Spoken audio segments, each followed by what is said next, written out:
bien par l'amour de Dieu. Votre simple serviteur Yves Ifoloko, je suis docteur du ministère du Christ, je suis rabbi, comme la Bible nous dit dans Hébreux chapitre 5, versets 12, 13, 14. Vous en effet qui depuis longtemps devriez être des maîtres. Non, même dans la parole de Dieu, il y a des maîtres. Un maître, c'est celui qui a maîtrisé quelque chose, peut aussi le transmettre aux autres. Peu importe. Alors, étant un maître dans la parole de Dieu, dans les degrés, je vous aime. Et puis, na poussani liboso na bino, pona toka bola liloba nzambe, o nzambe abongisi pona biso. Nzamba pa mola bino bisika nyonso bozali, o nyonso kolanda biso en tout cas.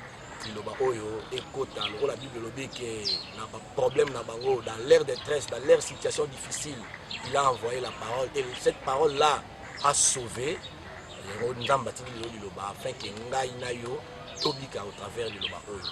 Bible ebiso na Osée chapitre 4 verset 6. Mon peuple est détruit par manque de connaissance. Manque de connaissance et ont détruit bateau. Bien aimé Bible zoloba mon peuple périt. Quand Dieu a zoloba la biso que mon peuple périt, ce n'est pas tout le peuple. Ce n'est pas tout le peuple. Ça veut dire que la particularité d'un peuple où il y a l'inaka. Mais azo regretté que bazo kufa, bazo nyoko va souffrir à cause de l'ignorance. Alors par là, nzamba sungi biso lelo tomeka koye banano moi makambo ndambo. Poto longwa quand même na kati ya ignorance wana. La place où on a Bible comment ignorance wana nzamba zo regretté que bato bazo kufa na ignorance, na lingi ba modifier cette fois, baloba que maintenant nzamba comme une sengo pour peuple na ye, ba komi koyeba ye. Yango moni na mukanda ya Jean, pardon, na mukanda ya Matthieu chapitre 6 verset 33, Jésus-Christ a lobi na biso, cherchez premièrement les royaumes et la justice de Dieu. Bien aimé, il faut vérifier vraiment, il faut vérifier l'écriture. Bible le dit, cherchez premièrement les royaumes et la justice de Dieu. Afin les rester, bako bakisela biso likolo ya nyonso. Loko na lingi koloba na kati ya Jésus a biso, il y a des choses oyo ndeto koyeba eloko nini tokolobela lelo na kati ya Matthieu chapitre 6 verset 33. Jésus a dit, cherchez premièrement les royaumes de cieux et le reste vous sera donné par Dieu. Les royaumes, ils allaient nini, et la justice, ils allaient nini. Bato bakoye sabiso balobi que les royaumes, oh Jésus a lobi, et Nikoloba, na linga la bokonzi ya Nzambe oui ya solo, mais ceux qui kana bokonzi ya Nzambe te, yango te bien aimé. Bible ezali na forme na fond. Parole de Dieu est na forme et ça peut na fond. Et loko nyonso to mona na misu na biso est na forme et ça peut na fond nango. Forme ezali auto mona na misu. Fond ezali bozino la révélation comme apôtre Paul dit que la lettre tue et l'esprit vivifie. Ça veut dire l'esprit c'est le caché, on les a codé. Alors na kati ya passage où Jésus a donné na biso que cherchez premièrement le royaume et la justice, le reste vous sera donné par-dessus. Donc alors là biso to biloko mibale. Na biloko mibale to ito banda miloto loba. Le royaume ni koloba nini. Le royaume où Yesu a biso et ni koloba la connaissance. Donc avant toute chose, avant eloko nyonso na mokili, il faut avoir d'abord la connaissance ya makambo yango. Toza na exemple ebele la nature nous enseigne. OK na mboka ya bato, comme nesika moko balobaka adage mo balobi ke so komi na mboka ya bato, il faut yeba nanu babina ka lolenge nini to batambola ka lolenge nini. Donc muto aza mayele avant asa le loko na bisika bato alukaka d'abord ayeba mboka wana batambola ka lolenge nini, basola ka lolenge nini, vina bango ezalaka ndenga nini pour permettre ye azwa boyebi ya marche ya mboka wana sima na ngonde makambo utakolukeka kozala facile. Yango nde langage ya Jésus. Alors dans les royaumes, on voit les rois et on voit aussi l'hiérarchie. L'hiérarchie est Nikoloba, échelon, ça veut dire les pouvoirs établis, n'a pas commandement, n'a pas travailleur. Il y a les royaumes. Alors, il y a un sabiso lobi, to lukato ye bananu bokonzi nzambe ezalaka lolenge nini, bokonzi nzambe ezali na mokonzi moko za kati. Mokonzi wana za kati ndeto bengi nkolo na biso le créateur de tout mais na kati na ye azali ye mon côté à travailler na ba ange à travailler na ba démon aza na ba système na ye aza ko travailler aza na ba commandement ba ordre ba principe. Alors ma principe ya bonzambe ba principe wana soko yebi yango te bien aimé oko vivre na mokili obeti 80 ans au sala pe le côté oko vivre la paix au même 100 ans au sala pe le côté parce que vous êtes toujours ignorant. La connaissance est un pouvoir, est une faculté du savoir. Yango na nzamba ole na Osée 4:6 alobi que mon peuple périt par manque de connaissance. Bato bazo luka biloko bako luka te nzoka biloko ba luka eza na kati na bango mais ayebi te ke biloko na luka eza na kati na ngai. Yango bien aimé na kati ya point auto lobela le royaume et la justice na kati ya royaume na lingi koloba le royaume okokuta il y a ba loi commandement, de principes et hiérarchie, y compris les systèmes.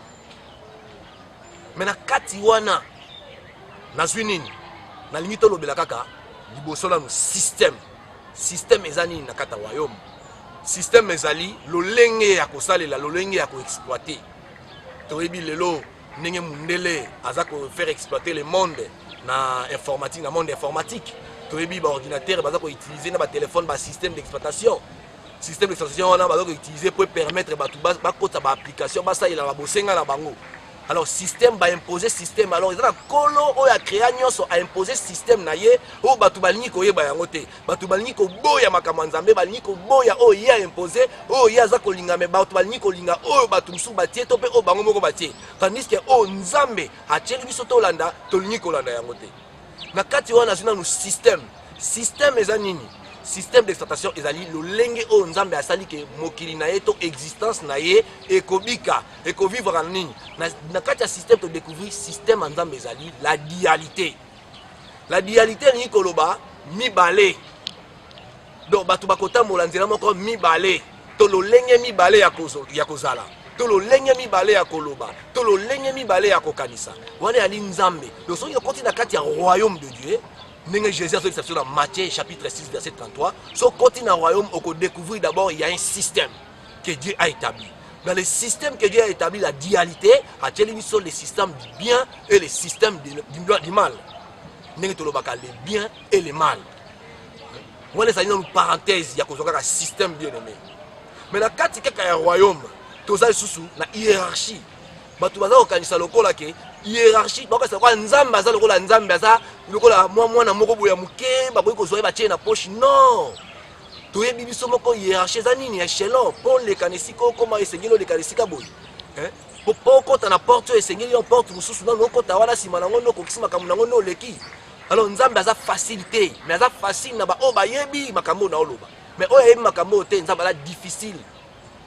Supposons que koluka mokonza mboka to mokonza mboka bengisi yo vice versa to yo lingi kokende komona ye to ye abengisi yo eza facilité pour kende komona ye ata aza mutu lokola ngai mais eza facilité parce que hiérarchie ezali ba ordre ezali ba commandement échelon ezali esengeli mutu ata mokonza bengi yo esengeli nanu ba contrôler yo ba yeba aza na nini akoki kozala infiltré ata ko mokonzi abengisi yo mais il faut tozala jaloux pour te protéger pe mokonzi na biso il faut nanu toyeba mutu yango azoya détention nini tokotika ye kaka bongo te wana babe yango échelon il faut lekana esika boye okota boye lelo bato baza koyeba te ke nzambe atravaillaka na ba ange atravaillaka na ba démon azali oyo azali pe créature ya nzambe na kata système na ye ange azali pe créature ya nzambe kaka na kata système na ye bango nyonso mibale baa kosala volonté ya nzambe yango nde tobimisi le système na hiérarchie. Il y a d'autres choses avant que oloba et ça na échelon moko esengeli nanu omata langu nesika tel nsima na yango nde ocomprendre que non ya solo nakoki komona moto nzambe ayebaki ntina Jean-Baptiste il fallait Jean-Baptiste aleka parce que aya kokubongisela Jésus-Christ chemin. Il fallait quand même Jésus-Christ étant Seigneur et Sauveur et puis le Dieu akitama la moko aya sala makambo nyonso mais sengelaki Jésus-Christ abotama na kati ya Marie abotama na kati ya famille wana pe beti na susu ange ayebisa ye que non bokimisa mwana wana afin que baoluka baboma ye afin qu'il soit protégé. Donc tout wana nzambe aza ko utiliser tout le monde. Donc nzambe aza ko utiliser tout le monde et ça toujours hiérarchie. Donc Dieu n'est pas facile mais il est facile quand on connaît bien ce Dieu là. Alors na kati kaka ya au royaume au tozolobela au Jésus ayibiso to bimisi lisusu elo oni na kati tolobi déjà tobimisi libiso les systèmes de Dieu, tobimisi hiérarchie, tobimisi na ba loi, mais maintenant na lina lo ba loi. Na kati ya loi loi eza nini? Loi eza mobeko to principe o esengeli mutu alanda. Mais avant olanda principe wana okokuta na système o nzamba asaleli biloko mibale tolobaki le bien et le mal. Tandis que dans le bien et le mal, Jésus-Christ a dit biso kaka na kati ya Matthieu chapitre 6 verset 33 alobaki deuxième chose ezali la justice. Bien aimé, la justice eza lokola on a olobela wa eza lokola organe te. Parce qu'il y a la justice comme organe, ou la télémie statique comme organe de la justice, le tribunal. Non, on a des organes. Parce que dans la justice comme organe, beaucoup de l'injustice et la justice. Mais la justice que Jésus parle ici, il ne parle pas de l'organe, il parle des choix. Les choix d'un chemin par le système de Dieu, la dualité, l'injustice et la justice. Mais Jésus-Christ, comme étant un bon chemin, il nous a déjà montré, quand il connaît bien les commandements, les préceptes, il y a royaume de Dieu, et puis choisissez déjà la justice comme un seul chemin, un bon chemin pour pratiquer afin de vivre. Pour la prouver en haut, tu connais qu'autant à mouké, na kati la Bible na biso, na mukana na Deutéronome, Deutéronome chapitre 30, na Deutéronome chapitre 30, Nazui verset 19, Bible est Singaboui. J'en prends aujourd'hui à témoin contre vous les ciels et la terre. J'ai mis devant toi la vie et la mort, la bénédiction et la malédiction. Choisis la vie afin que tu vives, toi et ta postérité. C'est très clair. Ça, c'est l'ancienne alliance, Onatangi. Mais la nouvelle alliance, Jésus-Christ nous a montré à la Kissibiso, j'ai chercher premièrement les royaumes de Dieu et la justice. Donc la justice, là, ce n'est pas l'organe comme la justice. La justice, ça, c'est un chemin. Parce que dans la dualité, si tu comprends bien, le royaume, au côté système, il y a dualité, au comment on a l'injustice et la justice. Alors maintenant, il faut faire les choix. Déterminer la justice, ça, la choix. Le bien et le mal, la vie et la mort, l'injustice et la justice. Maintenant, faire le choix. N'a pas si conseil au choisir le bien afin que tu vives. C'est comme Jésus-Christ nous a dit dans Matthieu chapitre 6 verset 33 à l'obé que cherchez premièrement le royaume et la justice. Alors dans le système, il y a système au découvrir dualité. Dualité n'est qu'au yo. Au ça la choix, il y a chemin mon côté, tu es libre de choisir le mal, tu es aussi libre de choisir le bien. C'est tout ça, c'est le système de Dieu. Moi d'abord, je l'accepte. Nandimi yango, même bateau ba démarrer dans le mal, oui. Nga nandimi yango. Ponga na osili sa mabele na mukili, mabele na mukili te parce que yé moko kolo nango azali, yé ne kolo nango o achaki système wana. Mais heureusement Yemoko nango achaki yango na Deutéronome alobi choisis la vie, choisis le bien, choisis la justice. Donc à la kisibiso nzela moko ya malamu o ebomi makambo malamu na kati. Jésus-Christ pa la kisibiso ke bo pona la justice parce que la justice n'est kobimisa makambo so malamu. Mais nyonso ezakaka ya. Alors na mukuse lelo toni to lobela lelo ezali ba loi. Mais ba loi nezali ba principe o okokuta yango na kati ya royaume de Dieu.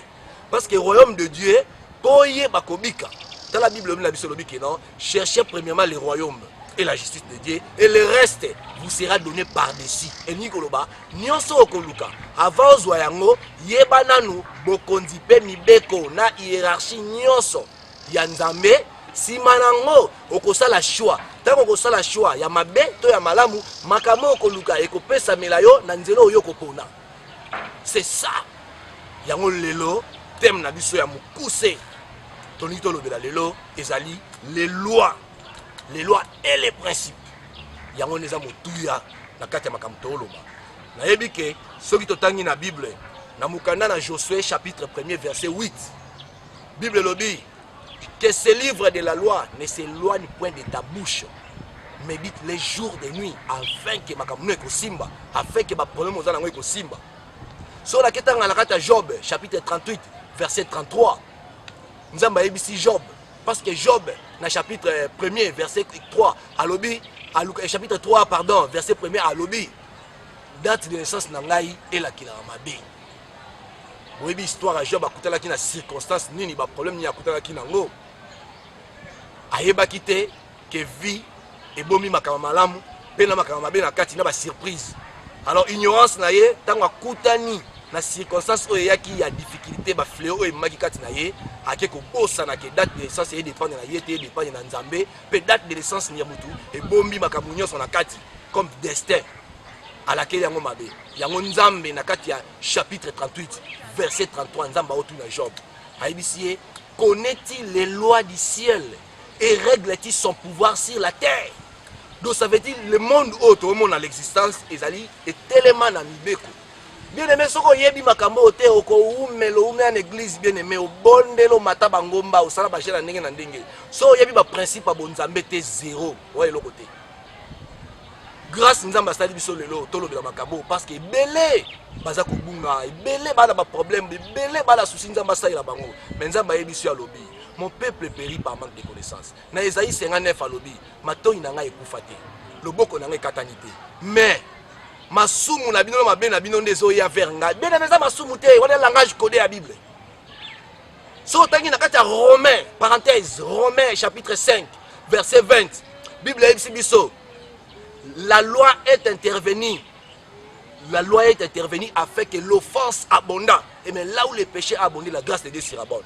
Ça veut dire même à ta mobeko yaki kaka po muta sumuka. Mobeko nza machaki yango parce que so bache loi te muta ko sumuka te. Muta sala mabete to vana biso ka boy.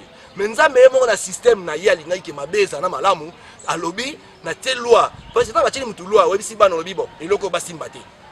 Po eza mabe. Ah et puis si maman curiosité, oyebi yango curiosité wana kotina mutu akele ko simba tanga simbi ndi abuki mobeko mbala moko il faut grâce ya. Donc eza nango système en nzambe. Yango bien aimé. Job chapitre 38. Et il connaît-il les lois du ciel? Règle-t-il son pouvoir sur la terre? Dans le monde oyo, tout est contrôlé par la loi. Yango la lingi mutu nyonso aye ba loi. Josué 1er 8 va dire que ce livre de la loi ne s'éloigne point de ta bouche. Médite les jours et nuits afin que tu réussiras. Yango motuna nanga eza boy. Ba loi o ba yebisi Job. Ba loi o ba yebisi Josué. Est-ce que tu as dit Bible? Premièrement, non. Deuxièmement, oui. Loi balobi, makama balobi la biso wana, eza dans la Bible. Mais ba loi o bazoloba et comment mi na Bible te, eza ya kofungwama. Bible eza codé bien aimé. Bible ezali codé. Soko yebi kofungola Bible te mo yebi kotanga, on a perdu. Yango la bakoloba que la lettre tue et l'esprit vivifie. Bible est codé, il faut avoir la clé ou la révélation afin de décoder, de décortiquer au fond la poye ba eloko nini oyo nzamba zo ba kati wana. Parmi ba loi wana na yebi ki na Bible ezali mais ba koma yango bongo te eza dissous na ba lolenge mususu. Soko yebi ko luka yango te, ozala misu te, oza révélé te zéro ko sa lelo côté. Mais nzamba sali biso ngolu lelo to lobela bien aimé ba loi. Nous avons sali biso grâce, tout ça déjà livre oyo, ils ont plus de 50 lois, oyo, le principe de vie, le principe de Nzambe, oyo, bah oui, ça Job qui non règle-t-il son pouvoir sur la terre. Tout ça déjà 50 lois, livre déjà établi, livre déjà écrit, et Vandi wana na yebi que calamité to publié yango pour na esunga peuple de Dieu. Mais les lois parmi 50 lois wana to linga to la kaka misa tout pamba. Na yebi que Nzamba ko sala biso ngolu, après ba réaction na bino. Après peut-être ma critique na bino to ko bimisa lisusu oh monsieur yali to bakisa sous 3 pour bien surtout bozwa yango na monde entier partout bozali bozwa yango souci mo kaka batu babika parce que nzamba zolela mon peuple péri na la ligne phrase wa na Bible ba effacer yango na kati ya univers na ligne échanger yango wana bien aimé parmi ba 3 lois oh ngala zui to ko lobela liboso la loi ya dualité, la loi de la dualité. Voilà bien aimé, il y a 3 lois, parmi les 50 lois, on a la portée à Batunyoso, pour Batunyoso Babika. Parce que ce qu'on y évite dans Mboka Batokeyo, il y a Batambola Kate, on a la bisala sala. Et bien les bateaux Koufa, les lopes là, Yébin Zela, on a tenu les amis à Kekaka. Oh, tandis que Moukileta, on a loi, on a principe. Ok, pas Batou, Lukoye, Banano, Batambola Kalo, Lengenini, les restes et Koya Sima. Mais Batou Balingi toujours les restes et Banda, mais Mibé Koya Sima. Et c'est rare, Jésus, maître Jésus est un grand maître, supérieur au-dessus et au-delà même, il y a tous les maîtres. À ça, il biso, chercher premièrement les royaumes. Les royaumes, ils ont codé, ils ont synthèse. Mais les lois, quand il y a thème na biso, il y a les lois et les principes. Il y a 3 lois les lois, la loi de la dualité. Bien aimé, la loi de la dualité, la dualité ezali mibali. Tokotanga na kati ya Genèse chapitre 1er, tobani na verset 1er. Au commencement, Dieu créa les cieux et la terre. Ça veut dire, ebandi déjà que Nzambe na ebandeli akelaki makolo, ça veut dire que likolo est belé, ciel est belé, makolo pe na mabeli. C'est déjà la dualité. La terre était informe et vide. Il y avait des ténèbres à la surface de l'abîme et l'esprit de Dieu se mouvait au-dessus des eaux. Dieu dit que la lumière soit et la lumière fit. Dieu vit que la lumière était bonne et Dieu sépara la lumière d'avec les ténèbres. Dieu appela la lumière jour et il appela les ténèbres nuit. Ainsi, il y eut un soir et il y eut un matin. C'est fit le premier jour. Donc, ce qu'on a ningani na oloba, au bon aka Nzambe tanga zokela, a osalaka biloko mibale. Les ténèbres, ce qui Nzamba sungi biso na mbalaki ya sima to kolobela, c'est quoi les ténèbres? Parce que a ba comité que Nzamba salaki les ténèbres. Il y avait déjà des ténèbres. To kolobela yango na mbala ya sima, to kolobela yango ténèbres ezani. Mais tant où Bible dit qu'il y avait déjà les ténèbres et puis Nzambe a sali appel à la lumière. Lumière est bimi, pe a bengi ténèbres le soir, la nuit, a bengi le jour, et a bengi la lumière le jour. Et puis Bible dit à Kaboli a somi balé, pe il y a un soir et il y a un matin. Donc bien aimé, nyonso yo eza ko prouver biso que Nzambe na système na ye na lolenge na ye ya kosala alingaki biloko etambola mibale. Mwasi mobali, mabe malamu, likolo na se, gauche droite, tout. C'est ça on appelle la dualité. La dualité, c'est un système de Dieu où ils ont géré nyonso, bien aimé. Ils ont géré, ils ont contenir biloko nyonso parce que mutalingi toujours ngai na zala malamu mais muninga la a souffrir. La dualité ça koloba na mabe na malamu nyonso eza Nzambe eza apporter de biso. Mais biso mongo neto sala choix. La dualité, nous sommes vivre ensemble, même la biloko toliaka, ils ont la partie à malamu, partie musu ya mabe, et qui est comme déchet. Même à ta déchet, on a tobimisaka. Et ça, la carte nango et tambola partout quand on a dualité. Et ça, la partie nango malamu, bazu yango bachango comme filmé na kata lunda, musu bazu yango, bako ko sala yango pe meme liop ta subone ba kesa nango examen pour la peut-être santé na yo. Et ça, la malamu nango na kati. Mais à des fois, quand il y a un qui est bimi na kata mabele et qui est sous et comme pour créer microbe, les gens qui sont attaqués. C'est que l'oko nyonso il faut bien aimer au Nzamba sala. Pour otombo la Nzambe, otombo la munene na ye, il faut d'abord la dualité. Oh ya sala ezali nini? La dualité n'est que sala qui na comprendre na miyeba que ngayo ne na vani awa na zapena mabe ya solo na rapena na défaut. Ah mabe na zanango muninga pa ko sala malamu. Ce qui ngai na monika ke nazalaka malamu au mona ke baninga mama be kolinga bango tandis que Nzambe ye moko alingi la dualité et vivre ensemble mais éthique à la bongoté ezala et subir ba modification yango de barobenga yango la dualité c'est le bien et le mal. Loi wana soki oyebi loi wana ça veut dire que bisika nyoso kotambola yeba ke bisika so na ovanda nana bato bakozala malamu nana bato bakozala mabe envers nga. Nana bateau bakolinga nga, naza pe na bateau bakoyina ngai. C'est ça la dualité. N'attendez pas que bateau babekelo kaka maboko. Atanga o na oloba na oliboso. Naza kaka malamu te. Na olinga pe kutu bato mabe pe baloba po na ngai. Na yona obike na kozela ba réaction na bino, na ba critique na bino poto bimisatu makamusu ya malamu. Donc la dualité, c'est déjà au préparer déjà moral na yo, au préparer déjà âme na yo, au préparer déjà esprit na yo, au préparer makolo na yo bisika nyoso koleka. Que on comprendre que attends la moni problème oyo et banque c'est raté parce que nous vivons dans un système de dualité. C'est sa première loi. Première loi on Nzambe atie na kati ya mutu ifai mutu ayeba yango wana. Soko yebi yango nde ezali eloko malamu obakisi déjà un pas na kati ya élévation ya vie na yo moko. Na yebi ki ya kolobeze belé. Mais ngonga nde za buke. Wana ezaki première loi. Mais ya mibale tokoti maintenant na la loi de l'équilibre. Nayokaka bato bazoloba bien aimé. Bato bazoloba la loi de la nature. La loi de la nature est lobi boye. La loi de la nature est lobi boye. Oui, bah on a raison. Mais la loi de la nature ba lobi là, que loi de la nature est lobi boye boye boye. Nayoka ngona banzemba to bayembaka yango. Mais loi de la nature wana yango nde ba loi auto lo baso de principe. De principe. Oboya, olinga. Yango nde zali. Attends le bio non, moi j'ai vu par la grâce et l'okuta. Grâce on doit vivre bien côté. Oh le bâtard sous la forme, mais fond yango te. Mais yango lelo nzambe ala tibiso la loi de la nature yango to décortiquer yango partie par partie et permettre au peuple naé va changer pe nzambe pas changer langage.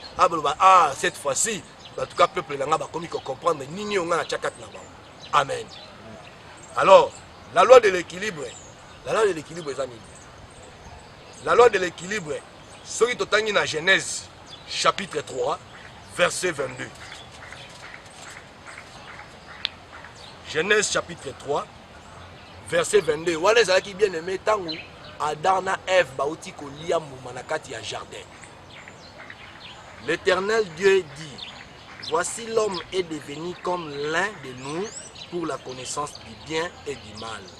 Empêchons-les maintenant d'avancer sa main, de prendre de l'arbre de vie, d'en manger et de vivre éternellement. Bien-aimé, nous allons reconnaître Awa, que Moutou a commis le col à Nzambe. Na boyebi ya mabe na ya malamu. Kaka dualité wana eza na kati ya Moutou. Ce qui nous allons reconnaître que dualité na kati ya Moutou ezali. Alors dualité wana ni kolobani. Kaka neto baki système wana ya mabe na malamu na kati ya mutu et koti penza ma reconnaître yango na Genèse 3:22. Alors la loi de l'équilibre et koti nanga nini? La loi de l'équilibre et koti nanga ngai na yeba ke na kati nanga ni na marché boye je marche avec des connaissances le bien et le mal. Muninga pe oza en face na ngai yepe aza ko marcher dans le bien et le mal. Oyo pe aza à gauche nanga na yeba ke aza ko marcher dans le bien et le mal. Oyo pas à la droite nanga aza ko marcher dans le bien et le mal. Alors, Yangone Kosalake n'a comprendre comme Dieu lui-même, le Mukolo système d'exploitation à Tchaki Yango, alors l'équilibre Kosalani peut permettre de vivre ensemble. Bible Lobby, ne te laisse pas vaincre par le mal, mais surmonter le mal par le bien. Ça veut dire quoi? Nous sommes censés de vivre dans le mal ici sur la terre.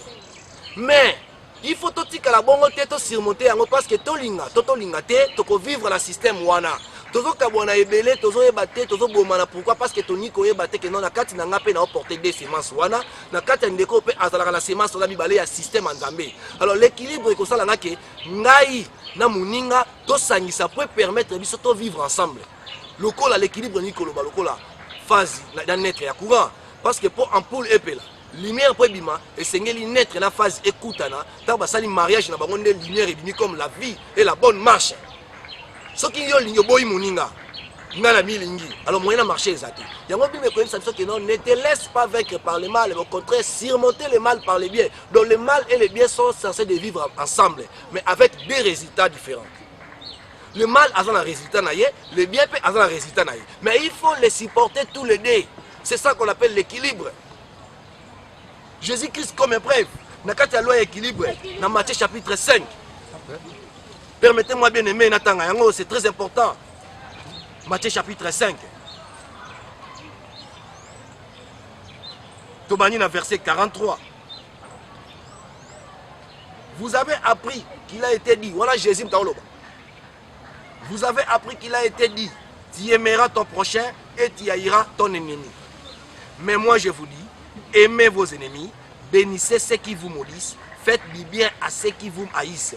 Et priez pour ceux qui vous maltraitent et qui vous persécutent, afin que vous soyez fils de votre Père qui est dans les cieux, car il fait lever son soleil sur les méchants et sur les bons, et il fait pleuvoir sur les justes et sur les injustes. On continue.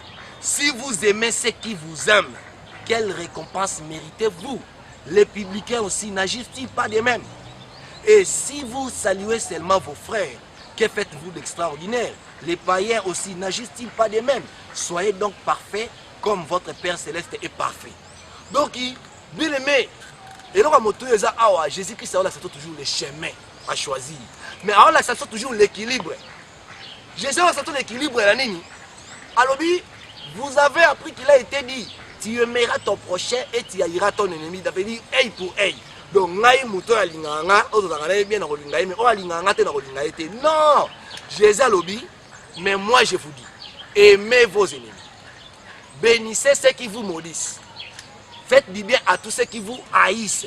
Parce que Yesu ayebi ke batu wana baoyina yo bango bazali bakosala ke mwinda na yo pepela comme la loi de l'équilibre lobi ke pour l'empepele sengeli phase na netre basala batu balobaka ya courant ke courant pela courant ezane phase netre za courant te mais longola kaka détaché kaka netre na kati ya courant otala soki mwinde kopela. Donc même le mal, sans le mal on n'aura pas le bien, sans le bien on n'aura pas le mal. Donc tout c'est l'équilibre. Mais ne toti kala na mabete mais to surmonter le mal par le bien, mais les deux vivent ensemble. Jésus est un maître à coder en haut. Lettre, Jésus a codé à l'objet. Aimez vos ennemis. Nous ne connaissons pas les ennemis, il y a des lignes. Yo ne comprendre que Aïnio pourquoi Aïnio pour appeler ça comme un puissant de démarrage pour permettre que yo fasse na yo na naître na et sa lumière. C'est ça la loi de l'équilibre. Si tu ne connais pas l'équilibre, on va combattre même Babylone il ne peut s'amouiner na yo au combattre. Il y a pas l'équilibre. Bien aimé, Jésus ici sur Awa, dans verset 48, il y a autre tout en Awana. Alobi, soyez donc parfaits comme votre Père Céleste est parfait. Oh, bien aimé. Biso Batou, na étymologie, il y a mot parfait. Batou ba ça parfait ni kolo bamuta malabu. Non! Parfait ça muta malabu te. Parfait, être parfait et ni kolo ba celui qui respecte la loi de l'équilibre. Être parfait. C'est comme Dieu. Parce que la Bible dit, Matthieu chapitre 5, verset 43, 48, car Dieu fait lever son soleil sur les méchants et sur les bons. Il fait pleuvoir sur les justes et sur les injustes. C'est ça être parfait. Et puis Jésus a dit bien, c'est la Bible, si vous aimez seulement ceux qui vous aiment, quelle récompense méritez-vous? Est-ce que les publicains n'agissent-ils pas de même? Bato ba se prétendre que la bana nzambe na église o biso na biso okuna ba pagano te bien aimé. Tant yo lingani na ba yo bino na bino na église. Bo lingani bino na bino olobi biso bana nzambe bo lingani bo pesa la bambote. Jésus a tuni motuna lobi. Est-ce que les publicains n'agissent-ils pas de même? Toyebi basi ndumba bango pe entre bango ba rappela la bolingo na bango. Ba rappela bolingo lo lenge na bango ya masumu na bango me ba yoka naka soki moninga keleli to sunga yepe ba zapela bolingo na bango. Mais il va chèque bien aimé. Bango pe na bango, so bakani muninga ba rappelle la solidarité, union na bango. Bakala bolingo entre bango poto lukato sungana to pesa muninga. Yo pe na église, au sala rango entre ba frères et sœurs. Jésus a tout dit, que faites-vous d'extraordinaire? Do ezala extraordinaire te. Na biso bato to linga na biso na bango bato ba linga na bango, muto aleki muninga azate. Jésus alingi to la parfait, ko la parfait ni ko lo bazala lokola papa. Tant que tu as moïna à ponakate, tant que tu as boula à ponakate, c'est ça la loi de l'équilibre. La loi de l'équilibre est ça qui n'a supporté, la moni muninga zamabe, mais néanmoins na boya été, n'a supporté na zana, et pour naïba quand même, tu n'as ni mabe wana, à défaut na mi maïna na chemin. Mais ceux qui n'a kimie, na yébiti na rangote. Yango na timoti na baloi o ezebele. Ceux qui botangi na kata livre, o toko bimisa, o toko pesa, o bato ba la besoin na ngoya 50 lois wana, o ko comprendre to décortiquer, mais o ezaka synthèse na o pesa pour comprendre que le monde est régi par les lois. Il y a la loi de l'équilibre. Bien aimé, ezebele ya koloba. Ezebele ya koloba, ta ezamuke car na kati ya loi équilibre. Na kati ya loi équilibre. Jésus qui s'agit na mission. La mission na ezalaki aya kokufa afin que makile sopana afin que miséricorde ezala accordée pour na biso na masumu na biso. Mission à Jésus en moi à accomplir l'œuvre de la croix. Mais la carte mission na yé nous aura chemin ya accomplissement et vanaki na signature ya Jida que personne ne peut comprendre. Tala mutu hein. Jida pourquoi? Parce que étant humain, il y a loi de l'équilibre à mon Jida Mabi.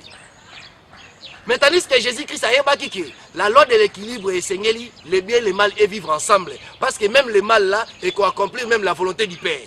La volonté du Père est que le Christ a accompli sur la croix afin que Batouba la sauver.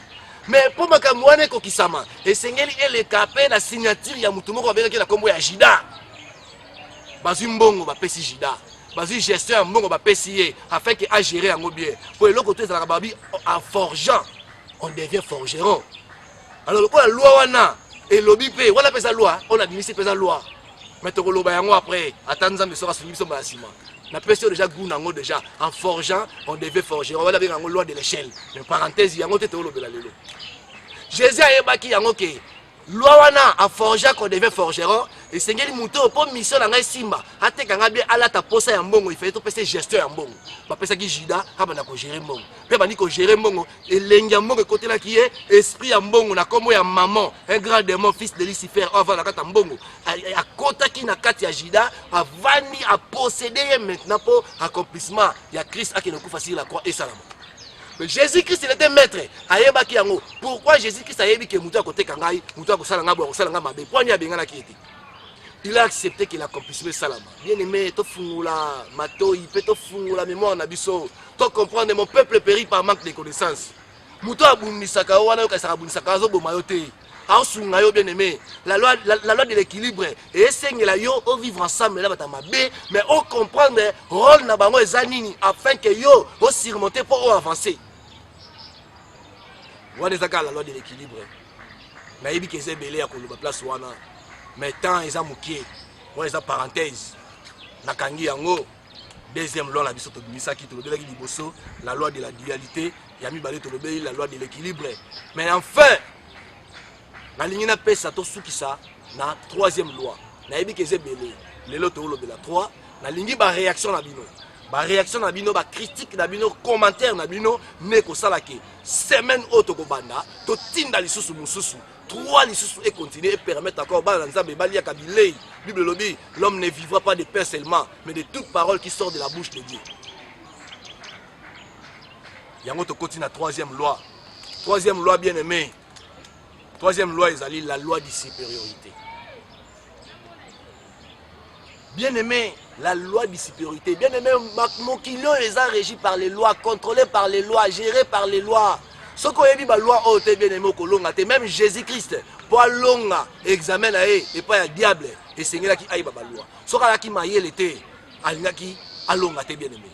Moutako, ça a été bien aimé, la loi de l'équilibre, ça exigeait les démons et les anges, ils vont vendre ensemble. Mais dans les biens et les mains, ils ont yo. Tant que yo zimbongo, aussi $10 au lobby, $10, ils ont le argile devant un potier qui n'a pas de forme. C'est toi, yo no pesa une forme. Au lobby $10 na simio oyo. Ne ozaboye, na yebi ke na nganda moko eza quelque part, kuna ba chel ba ndumba bazalaka ba prostituer, kuna ba senga $5. Na bi lelo lo ke zo mi balé. Eza satan te. Donc conseiller makambo ya lingai moko ne na kanisi yango. Na pesi $10 forme nango oyo akosala musala. Quand on a reçu $10, na $10 oyo, oh tikala cha sacha sukali na ndaku, bana bambela, $10 oyo, na changa ta ma contribution na kata église, baso mata mwinda, $10 oyo na moni ndeko na zangi transport, tikala pesa ye. Nyonso wana bima, ezaka na kati ya loi de l'équilibre, ali yondo zo bimisa yango. Eza satan te, eza ange te, ali yo moko. Genèse 3:22 lobi, l'homme est devenu comme l'un de nous pour la connaissance du bien et du mal. Yango le babengi la loi de l'équilibre. Vraiment. Alors, la loi de supériorité, bien aimé. Dans la loi de supériorité, Moutako Sayote, le diable a banga kanaye, verset biblique. Pasteur alobi, oh, pasteur mora oloba, la pasteur moi zoloba. Oh, Jésus-Christ, combat na yeto tentation na ye na kata désert na satana, et c'est là qui parole contre parole. Oh, oui, c'est vrai, parole contre parole. Parce que même le diable aussi connaissait la parole de Dieu. Il connaît bien la parole de Dieu. À des fois, il y a solo point de ignorant. Parce que ngai existence, à part existence, il y a pensé en Zambé. Na kati ya pensé en Zambé dans la qui. Mais existence à Mukili. Ngai na vivre avant Satan. Il y a vivre avant ngai. Donc ça raté. Parce que Satan avant jardin de Dieu. Vous voyez? Alors, à des fois, Tomiko Saratoka, la Satan, Azelo Roboro Boete, voilà ma distraction. Pasteur Azolo Balobi que non, oh Jésus-Christ a bouni ça qui sort dans la parole de Dieu, parole contre parole. Donc, ce n'était pas parole contre parole. Voilà, oh yo moni comme forme. Il est écrit, ce n'est pas ça bien aimé. La ligne, il faut attendre la Bible. Attendre la Bible, Matthieu chapitre 4. tentation de Jésus. Poto bimisango. Bien aimé, diable abanga kanaye, oh yazala onction abanga onction te. Yoka bien aimé. Verset 1er. Donc kitatina si. Donc kitatina 11. Alors Jésus fut emmené par l'esprit dans les déserts pour être tenté par les diables. Après avoir jeûné 40 jours et 40 nuits, il eut faim. Le tentateur s'étant approché, lui dit: si tu es le Fils de Dieu, ordonne que ces pierres deviennent de pain. Jésus répondit: il est écrit, l'homme ne vivra pas de pain seulement, mais de toute parole qui sort de la bouche de Dieu. Hein? Bien aimé, yo quel mot est non. Dans le bas qui Bible les a codés, bien aimé. Awa, dans verset 2 balobi, après avoir jeûné 40 jours et 40 nuits, il y eut faim. Dans verset 3 balobi, les tentateurs s'étant approchés. Bible l'a codé, bien aimé. À des fois, tam sousou, mais le long la ligne na sepeli donc quand même makambo ata to yeba ki ango te liboso mais to yeba yango to banda ba bi mieux vaut tard que jamais. Bible lobi malamu kutu suka ke bandeli po suka da kutu bien atane bandeli to nyoko maki to aki na ignorance mais sikoyo to ça c'est na kata ignorance wala te na ligne mutu azolanda ngai okozala délivrer kaka na makambo na oloba muta ko sa ote ayebisa ote de loin ou de près ka nengola na liloba oyo to kangulama ngana lobi yango. Babenghi le diable a on a verset 3, les tentateurs s'étant approchés. Les tentateurs s'approchaient de Jésus. Ah babenghi le diable était Bible les a codé, lettres c'était makamunango. Babenghi était que le diable babenghi les tentateurs. Botaka la version sur la Bible okuta ba loba jamais le diable. Les tentateurs. Balakisi rôle là. Ceux qui t'ont dit de décortiquer les tentateurs, to bandaki peut-être babenghi le diable. Satan babenghi le diable. Tentateur. Mais ah ma pesi rôle n'est tentateur. Tentateur est la fonction. Nous ça n'est qu'au tenter. Tenter ni kolobani. Tenter ni koloba examiner. Place où souba ben accusateur. Accusateur dans le rôle naïe. Il n'est pas là pour nous accuser. Non, il accuse personne. Il donne des rapports.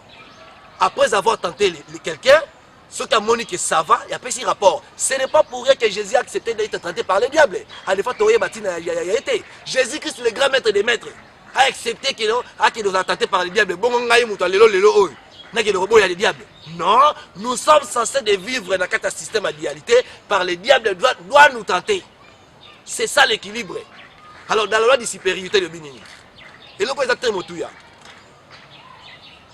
Jésus répondit: il est écrit, l'homme ne vivra pas de pain seulement, mais de toute parole qui sort de la bouche de Dieu. Bien aimé, examinez la parole de Dieu, examinez cette écriture. Jésus a dit, l'homme ne vivra pas de pain seulement. Non, l'homme ne vivra pas de pain. Mais à l'objet, l'homme ne vivra pas de pain seulement. Donc, il y a que ya solo, l'homme a vivra na mapa. Na bilo kaolia, quoi nga épée ça rappelle bon moi. Donc ils ont déjà secret ba webso ki na yo zo gêné, yo zo bela, olobi ote na koliate, yebaka bilei yo na bon moi. Bilei to lia ka za bon moi. Ça yango karakasi wana ya nzoto physique ko vivre te. Ya solo Jésus lobi, mutu abikaka ya solo pe na lipa. Mais kaka la lipa pa maté na liloba pe ya nzambi. Taka lobi na ebongo, batu bakotika la kaka wana. Mais nzoka Yesu asalelaki loi moko wana. Yoka bien aimé to kiti sikoyo. Dans verset 5, Bible lobi, le diable les transporta dans la ville sainte, les plaça sur les hauts du temple et lui dit: si tu es le fils de Dieu, jette-toi en bas, car il est écrit, il ordonnera des ordres à ses anges à ton sujet. Et ils te porteront sur les mains de peur que ton pied ne heurte contre une pierre. Jésus lui dit, verset 7, il est aussi écrit, tu ne tenteras point le Seigneur ton Dieu. Oh! Bien aimé, makammozo le kalakati waro. Oyoki nanu, na verset 5 balobi, le diable les transporta. Oh! Donc le diable a transporté Jésus. Et Jésus-Christ et le diable, celui qui est plus grand et le plus fort, c'est le diable. Mais question a tenu bien sa réponse. Et celui qui transporte quelqu'un, et celui qu'on a transporté, n'a l'équipe makasi. Na bibi no sa réponse. Muto azo mema, na oba memi, na l'équipe makasi. Mais ah le diable les transporta. Lui aussi le maître a accepté qu'on lui transporte. Ce n'est pas au hasard. Il y avait quelque chose na katiwana. Pe ayebisi alobi jette-toi car il est écrit. Donc Nikoloba déjà ayebi même promesse ya Jésus-Christ. Ayebi ke muto yo ndenge azawana na sujet na ye ata mibwaki nzamba lobi na sujet na yo ba ange bako yamba yo okokwea te ata omibwaki. Donc ayebaka ngo déjà bien aimé ko sala guerre te. Oh diable ayebi parole te parole. Non, diable abunisaka parole te ayebi yango. Et puis yeba ngo bien aimé diable abunisa nzambe te. Mukolo moko te diable otika abunisa nzambe. Ngana yo nde to yeba tina na ete. Diable là, il est là pour accomplir la volonté de Dieu. Mais la ligne yono fungwama. Nous sommes déjà presque au temps de la fin. Le temps de la fin est Seigneur Batuba Yeba. Yo ozo nanga par-ci par-là dans le monde entier na ligne oyeba otika distraction. Parce que tant haut de allier comme temps la vérité, le temps des versos c'est le zodiaque à l'univers. Et Seigneur la vérité monsieur sanim ebima. Alors que ça distrait le diable ne te combat pas. Le diable t'aide. Il est là comme ton aide. Si tu n'as pas compris que notre gloire na yo est vendue, na diable, oye bangote kokobundisa ye yango moni a gagner bateau bana ba ignorant. La nature nous enseigne. Moi na o azako tanga, alinya sala examen na pas passer classe supérieure. Il faut ça l'examen. Examen on est bakenda ngo avec conscience. Na esprit que na affronter yango pe na gagner. Soka gagner en matière classe supérieure. Soka gagner te a échoué à zongi wala. Batebele babonela bakangama la même situation. Pourquoi? Parce que bazak donc diable azoya verrier parce que yenda simi examen na yo pour yo mata yenda échelle yenda la accusateur comme rapporteur tentateur comme examinateur comme le professeur en simbaka professeur akoyi kozala mwana muke professeur akoyi kozala nzoto mike professeur akoyi kozala mbongo te lokola yo mais yenda simi signature que après sa rapport réellement mwana yo a gagné. C'est pour cela Jésus Christ a accepté d'être transporté par le diable. Pourquoi alors les plus forts a accepté que Moutoumor a la faible mais a transporté et puis c'est pas une fois, tout dans la Bible. Jésus a répondu, Jésus lui dit, il est aussi écrit, tu ne tenteras point le Seigneur ton Dieu. Le diable les transporta encore sur une montagne très élevée, lui montra tous les royaumes du monde et leur gloire. Bien-aimé. Le diable les transporta encore. Awande nakatia troisième loi on est aussi le diable les transporta encore. Na likolo ngomba moko ya mulai pe alakisiye bokonzi nyonso ya mokili. Na ba kembo nango ba bisengo nango.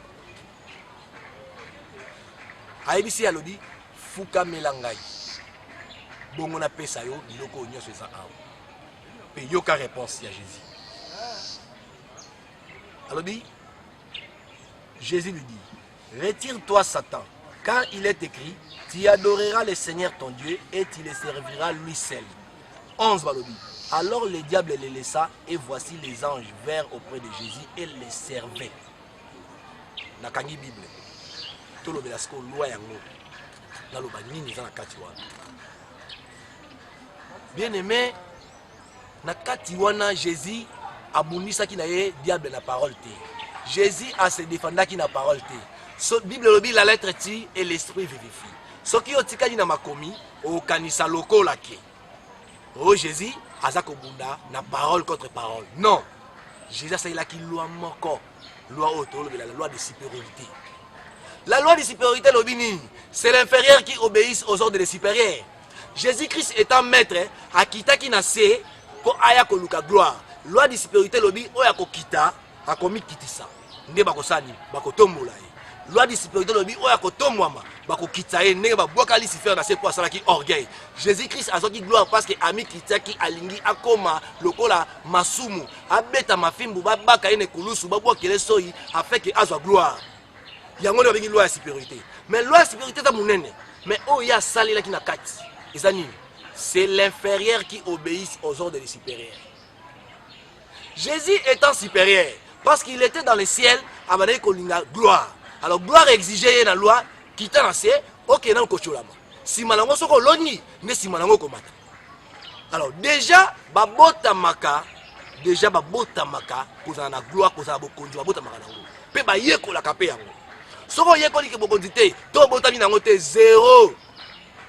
makambo na olo beza très important de Golangai. Jésus déjà la carte état d'esprit naïe depuis le ciel, il était déjà supérieur. Alors la confirmation de cette supériorité et Seigneur qui a quitté a confirmé en gros. Alors le diable a déjà examiné à Jésus. Pour nous signer, nous signé, nous avons fait un rapport, nous avons fait un point et c'est qui le diable. Alors tant qu'on a quitté le diable a préparé examen naïe. Test à Jésus a préparé en lobby bon, mouton naïe biké. Test à supériorité et ça examen naïe. Passation naïe à pouvoir et sa supériorité. Il y a la gloire. Alors pour la gloire et Seigneur la sanine. Na testé na biloko gloire ce qui a solo abongisa malango. A bêti à lobby si réellement tu es le fils. Voilà le langage codé. Si réellement tu es le fils de Nikobani, et ça que moi n'a bêté. Si réellement tu es le fils de Dieu, et Nico Baboui. Ce qui a solo obongisa maki na makambo yozo luka wana ya bonguya wana okoka yango. Bongo la mapa babanga oyo ekoma mapa. Ce na ka defo ngana yo ba ignorant. Toloba ngana pouvoir aller mabanga comment peut mapa au pouvoir pour démontrer non Jésus-Christ était capable aïbaki que examen aïe et vani na supériorité ya oluka la supériorité c'est pour cela adage va le baraki va pesa moi pouvoir te pourquoi parce que moi ça au pesa pouvoir tango tie na table avandi azolia tango mutu moko oboka muku akuna mbolo kazi muku aboki ya kotika même table akiti akolandango c'est pour cela Jésus-Christ abaki bilé ya bana va pesa na bambwa te oyo asandi pe azongi su bisanza. C'est un état d'esprit. La supériorité, c'est un état d'esprit. Il faut y aller. Le col au bout de la Jésus-Christ avait utilisé cette loi, la loi de supériorité. Et l'obéit, c'est l'inférieur qui obéit aux ordres, des supérieurs. Donc, ceux qui est inférieur à l'obéit, bon, le chef, Namoni, Likamo, Lobaki, Salaboué, Tobo, il te conseille à ma bête. Mais, ordre, ma pessi. Auto ça yango pour ça là et vous n'êtes pas inférieur ce qui directement sali yango yeba que yo comme inférieur à comme supérieur le rôle à Jésus car la loi na yowana ayebi que y déjà à préparer la supériorité c'est que devant le diable il faut avoir toujours un état d'esprit supérieur au diable yango le baki l'homme ne vivra pas de pain alors qui c'est que oui mapa et bikisaka ya solo na nimi yango au considé. Mais na yebi ke liloba nzambe pe ebikisaka po ya soto ke bien aimé ata alema pate liloba nzambe oyo na koyi ko sala pe liloba nzambe na boneli na liloba nzambe lobi pe muto akolia na motoki na ye eza pe ka liloba nzambe ata alema pate mais son laquelle liloba nzambe yebi singa l'homme mangera à la sueur de son front c'est que kotina ngala ke no sala ni musala po na ya ezaka liloba nzambe donc liloba nzambe pe ela pe ka so mapa Jésus ayebaki yango mais aboyine ko tosa Satana, parce que Satan est inférieur, il y a la supériorité, mais il y a l'examen, il y a signé un repos à gagner. Le diable a mis bien, le diable les transporta dans la ville sainte, bien aimé. Alors, il y a Bettinga Liloba, dans la Kisao, qui n'a pas de Liloba. Jette-toi, car il est écrit. Pour comment il est écrit. Au cas où le roi diable a Liloba, bien aimé. Il est écrit. Car il est écrit, jette-toi. À ton sujet, il ordonnera aux anges. Mais Jésus-Christ est un maître à Kangaï Kaka. Point na wana yebi ke ngala supériorité. Na yebi ke neda beso na tosiye ngala na pouvoir. Na yebi ke so na koiba age ba ya mangai. Mais mouton il faut dans l'accès ke ngala supérieur na. Nda ko yebi c'est que il est écrit. Tu ne tenteras pas le Seigneur ton Dieu. Alors qui s'y est déjà pouvoir oh ya za na ngolikolo ya Satan. A gagner. Mais Bible bien aimé, eza hasard, eza blaguité, eza ba mosaka na ngote. Pourquoi Jésus-Christ a accepté que le diable le transporte deux fois? Puis à ton Bible dit et confirmer les diables les transporta encore sur une montagne très élevée. À même l'école pas la qui s'y est beau continuer sur Yamukili. Le monde, quand on parle le monde c'est la loi de l'équilibre, les biens et les mal. À la qui est église, à la qui est loko nzamba tiana CO à Jiraka. Et puis dans la soirée qui ngana yo, ndenge ba kosa rabiso okoloba la satan lo bilongwa. Bilongo nyozo sakaya yo, ayote, walo kuta. Mais Jésus a dit que biloko wana ya solo les Satan. Et ça y est comme qualité, mais Ali y est comme gérant parce que c'est lui qui gère le monde. Ba doté yango par le créateur notre père. Ayeba ki yango réponse na ye, cela qui ngana yo na ignorance ta biso la tembero ba te. Okosi, ya biloko na yo te, wa muyibi, ba bera ka yo lokuta, non le diable a kosa raté. Dans Genèse 3:22, dans Genèse 3 kuna nous ça qui adake te nzamba yi aboyi bolia ali bolia ko simba te kwani. So bolé loko wana comment le rôle est-ce qu'il a alobaki ya solo ponza ba confirmer on a Genèse 3:22 tant que mutalem mumato si satana pe à solo mutu pe a komi nzamba lobi voici maintenant l'homme est devenu comme l'un de nous donc mutakoma il la moko ya nzambi nde to aboye to ali moko ya lokola nzambe avec connaissance ya mabe na ya malamu donc c'est que la volonté de Dieu est vandaka ebele pe s'accomplissaka ebele na diable et preuve ali sont tangi na kati ya Héros chapitre 22 il y a des preuves Héros chapitre 22 verset 19 au kititi na se Bible lobi l'Éternel a sangisi armée de cieux à sa gauche et à sa droite. Bible langage la Bible so ba gauche et sa droite c'est l'équilibre. C'est la dualité. A sangisi bango la nyonso tout. A yebisi bango qui d'entre vous a okene ko séduire roi Akab na se afin que Abima ke ko bunda bonga kufa. Balingi ba changer mokonza mboka. Balingi ba ko isayi ba sali réunion na likolo. Bible lobi l'un et l'autre ba loba qui me rien mais un esprit et lobi Seigneur ngala osalango osani abina okoma un esprit de mensonge. Na minor ba prophète. Abi osala ngoko kabi akende na pesi autorisation. Akei un esprit de mensonge na minoko prophète ba bimba victime. Les prophètes ba comme ba victime. Ezaki bango te ba comme ba victime pour l'accomplissement ya parole de Dieu na volonté ya Nzambe. Pe ba kosi roi Akab qui kende ko bundolonga akele ba kufi. Lokuta et accomplir la volonté de Dieu. Donc il faut faire attention bien aimé dans la loi de l'équilibre. Il faut y babiloko nzamba tete ben nga même mabe. Est-ce que d'accord mabe? C'est ça la supériorité de Jésus. La loi de supériorité et sengeli oyebake makambo ebele na sala yango pona teke bato balobi avec un état d'esprit supérieur et sengeli muto ayeba maloba oyebimi ngai état d'esprit na ngai eza na niveau nini ezali inférieur ou supérieur donc yo penser makambo ya likolo o penser makambo ya grandeur c'est que makambo muso yaka na scène yo il faut luka o surmonter. C'est pour ça la Bible de Sabiso ne te laisse pas vaincre par le mal mais surmonter le mal par le bien. Ça veut dire que ba bomaka moto na pétrole te ba bomaka moto pe essence te ba lukaka oyo ezali likolo na yango iko ya ko neutraliser yango. C'est ça la loi de supériorité. Yango wana ya mukuse to kwa ikoloba yango wana na yebi ke ezebele mais ngongande za muke nzamba sali biso ngolu ya kobimisa 50 lois du ciel 50 lois ndenge Job chapitre 33 chapitre 38 verset 31 lobi connaît-il les lois du ciel et règle-t-il son pouvoir sur la terre ndenge ba yebisi Josué na 1:8 ba lobi que ce livre de la loi ne s'éloigne pas de ta bouche. Livre de la loi ezali Bible te bien aimé livre de la loi ezali Bible te. Mais la loi wana o ba qui Josué ezalaki eloko mosusu Bible oyo eza rassemblé après Josué. Mais livre de la loi ezali mais eza wapi mais la loi eza dissous na kati ya parole de Dieu. Il faut que muto ayeba ko soutirer abana ko bimisa yango pour permettre que muto a comprendre loi ngo eza boye na promettre bino déjà 50 lois o ezali lelo to lobeli 3 na mukuse au monde entier elanda na lingi vraiment ba réaction na bino na yebi que monde entier ko sepela parce que makama minene ezali na yebi que tango Bible na biso quand Dieu donne la vision il donne aussi la provision ezali belé nzamba tie biso parce que monde entier pour ezangonga moi to bimisa surtout ezalité mais na promettre dans le monde entier que semaine o ezobanda pour zwa lisusu 3 mususu bomona yango ba loi ezebele na yebi ke nzamba ko sunga biso na pesi bino ba mbote o nyoso la ngi mission tika ete lokola Bible lobi na biso ke na ba problème na bango na ba difficulté na bango atindaka mituka te atindaka bandako te atindaka bembongo te mais atindaka liloba parce que liloba ezokangisa nyonso pe liloba ebikisaki na lingi liloba oyo bisika moko ekokende eke religion surtout parce que la loi est universelle. La loi est la loi kaka ya aux chrétiens, aux musulmans, il y a les moutons sont un humain à cause de principe oyo. Oyo avant la libanda principe azate. Yango na bolimo ya Nzambe, nous sommes déjà au temps de la fin presque. Bien que to komina noté. Mais sengeli ba vérité o ebima pour meka ko sunga peuple de Dieu ba meka ko zonga vers notre créateur. Yango na pesi bino merci, pe na pesi bino surtout moto na monde entier. Je salue tout le monde ici, je bénis aussi au autre Holanda émission au Bisido Sobonali na kombo ya Yeshua Mashia. Bino surtout bo pambolama.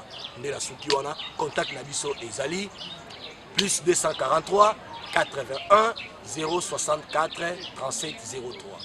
Alobi plus 243 81 064 37 03. Facebook ezali obetikaka Yves et Foloko okomona tozala ba WhatsApp ba réseaux sociaux ezali numéro yango na contact na pesi bino wana ezalaki oyo bino les simples instruments, les simples serviteurs de Dieu, docteur Rabbi Yves de Foloko, na pesi bino surtout mote, na pesi pe merci na oyo surtout ba soutenir eloko oyo, na pesi Crésis oza réalisateur ya makambo oyo surtout les grands soutiens, tika ete loboko nzambe oyo emona kabisika surtout tali ba difficulté na yo, comme tu as véhiculé la parole de Dieu afin que ba am moko base la sauver Bible lobi et sengo ezala bongo batika ki 99 mais moko na ki perdu peut retrouver à zongi à cause de la parole et sengo ezala kala lola tika ete nzambe amona moko oyo asabiki na émission oyo likolo ya ba oyo surtout yo ka kosala comme effort tika nzambe wana akanisa yo pe prospérité na yo pe libota na obima na komo na Yesu Masia ndela suki wana batu nyonso ba papa. Amen.